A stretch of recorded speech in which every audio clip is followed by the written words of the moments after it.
ഇതെന്താണെന്നറിയോ? ഇതാണ് ഞങ്ങളുടെ ഇടുക്കിക്കാരുടെ കാപ്പിപ്പൂവ്. ഇടുക്കിക്കാരുടെ എന്ന് പറയാൻ കാരണം ഞാൻ കൂടുതലും ഞങ്ങളുടെ ഇടുക്കിയിലാണ് കേട്ടോ കാപ്പി കണ്ടേക്കുന്നത്. ഇത് നോക്കി, രാവിലെ എണീറ്റ് വരുമ്പോൾ ഇതുപോലെ നിറഞ്ഞു കുത്തി ഇടുക്കിയിൽ കാപ്പിപ്പൂ നിൽക്കുന്ന എന്ത് സന്തോഷമെന്നറിയോ? അടിപൊളി. പിന്നെ രാവിലെ കുറച്ച് കോടയൊക്കെ ഇറങ്ങിയിട്ടുണ്ട്, ചെറിയ മഞ്ഞൊക്കെ ഉണ്ട്. പക്ഷേ ഇങ്ങനെ ഈ പൂ കാണുമ്പോൾ സന്തോഷമുണ്ടല്ലോ. നല്ല സ്മെല്ലാണ് കേട്ടോ. നിങ്ങളിങ്ങനെ എക്സ്പീരിയൻസ് ചെയ്തിട്ടില്ലെങ്കിൽ എക്സ്പീരിയൻസ് ഒരു പ്രാവശ്യമെങ്കിലും ചെയ്യുമ്പോൾ ട്രൈ ചെയ്ത് നോക്കും. നല്ല സ്മെല്ലാണ്, അടിപൊളി മണമാണ്. കാണാനും നല്ല ഭംഗി. കാരണം ഇങ്ങനെ മരം നിറച്ച് പൂ നിൽക്കുമ്പം ഏകദേശം മുല്ലപ്പൂവൊക്കെ പോലെ നിറച്ച് മുല്ലപ്പൂവൊക്കെ ഇങ്ങനെ നിൽക്കുന്ന കണക്ക്.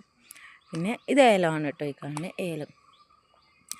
അപ്പോൾ ഇതാണ് ഞങ്ങളുടെ രാവിലത്തെ മോർണിംഗിലുള്ള ഞങ്ങളുടെ ഇടുക്കിക്കാരുടെ വ്യൂ എന്ന് പറയുന്നത്. ഇതൊക്കെയാണ് കേട്ടോ. എൻ്റെ ഫേവറേറ്റ് പൂവാണിത്, കാപ്പിപ്പൂ. സ്മെല്ല് അതുപോലെ നല്ല അടിപൊളി സ്മെല്ല്. അപ്പോൾ ശരി, അടുത്ത വീഡിയോ കാണാം.